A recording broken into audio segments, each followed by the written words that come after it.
Rivelino, das Óticas Paris. Grande Rivelino. Danilo, essa questão desse projeto aí que proíbe, né, as críticas, né, na prática termina proibindo as críticas às autoridades. Pegou muito mal, né, Danilo? Sem dúvida, né? Sob o pretexto aí, né, de fazer um projeto para defender a democracia, né, claramente aí com interesses obscuros na minha opinião. O presidente Lula apresentou um projeto aí para punir, aumentar a pena para quem fizer protestos ou críticas ali a figuras públicas, né, em especial ao presidente da República, a ministro do STF, né, e aumentando a pena de forma considerável, passar a 40 anos, né. Ele pune, por exemplo, segundo o projeto, ele prevê prisão de 12 anos para quem cometer o crime contra a liberdade das autoridades políticas, seja lá o que isso for. Pois é isso que eu ia perguntar, né? O que é a liberdade das autoridades políticas? Pois não tem menor o que é isso. Não tem a menor explicação objetiva, né, do que é que o governo...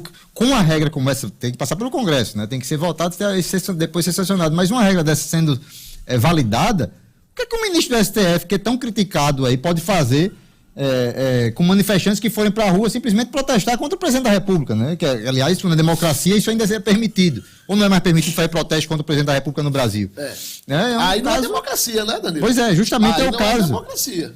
É o caso aqui desses 14 países, né? Que o Brasil copiou, copiou, entre aspas, esse tipo de lei, né? A gente tem Camboja, Coreia do Norte, Cuba, Irã, Líbia, Nicarágua, né? Olha com quem que a gente do ditador que Lula tanto defende, né? Da própria Venezuela, né? Enfim, são países com a legislação. Tem aqui os 14, não preciso citar todos, porque são muitos, mas são países que têm uma legislação extremamente controversa e questionável. E vivem aí de forma ditatorial, de fato. E aí vem o Brasil com uma ideia estapafúrdia como essa, usando como pretexto aqueles ataques lamentáveis lá do 8 de janeiro, como se a nossa legislação... O problema do Brasil é aquilo que eu bato na tecla sempre, né? Que a gente não pune os crimes que existem. Né? Pois é. Aí fica por isso mesmo. Fica criando coisas que terminam sendo, como Danilo disse, estapafúrdias, e geram um clima total de insegurança. E aí, Danilo, eu preciso lembrar uma matéria que está hoje, se não me engano, no Estadão, que coloca um clima aí que a gente já começa a se preocupar, porque a gente está há pouco menos de 3 meses da assunção à presidência do STF do grande Luiz Carlos Barroso. Exatamente. Né? E ele é Luiz Carlos ou Luiz Roberto? Luiz Roberto, só fala Luiz Carlos. Luiz Roberto Barroso, ele assume em outubro a presidência do STF. O mesmo que disse, nós derrotamos o bolsonarismo, assume e participou de um congresso da UNE, né? Ele assume a presidência do STF. E a matéria do Estadão mostra o seguinte, Danilo, que a Rosa Weber tem um perfil completamente diferente. Ela é low profile, ela não gosta de holofotes, ela não dá declarações sobre temas polêmicos, a não ser no plenário do STF. Já o Barroso é o contrário.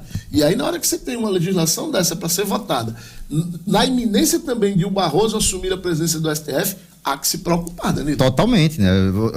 A partir do momento em que, inclusive por ser um ministro que é alvo já, desde agora, de muitos protestos. Sim. De muitas críticas, né? Acertadamente, diga-se de pelos passagem. equívocos que ele vem cometendo, né? Um absurdo que ele falou, um ato político que ele participou, ao qual é proibido para o ministro do STF. Então, essa lei, sim, avançando, pode sim se transformar num grande problema para o Brasil.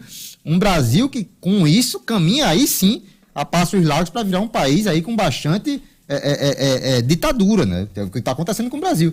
E pior, um governo, né, que critica tanto o fascismo, né, e tudo mais, uma medida extremamente fascista, essa sim, tomada pelo governo Lula, né, que proibia o fascismo, proibia seus militantes, a população lá, de fazer protesto contra o ditador na época, né, o Mussolini, enfim.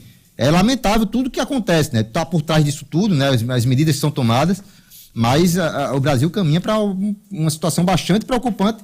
Isso, claro, né? Tem que passar pela Câmara. A Câmara hoje está sendo um contraponto importante para o governo federal, né? Está sempre embarreirando ali medidas mais drásticas, mas só em tomar uma iniciativa como essa já mostra como o governo federal está pensando o país de uma forma totalmente equivocada.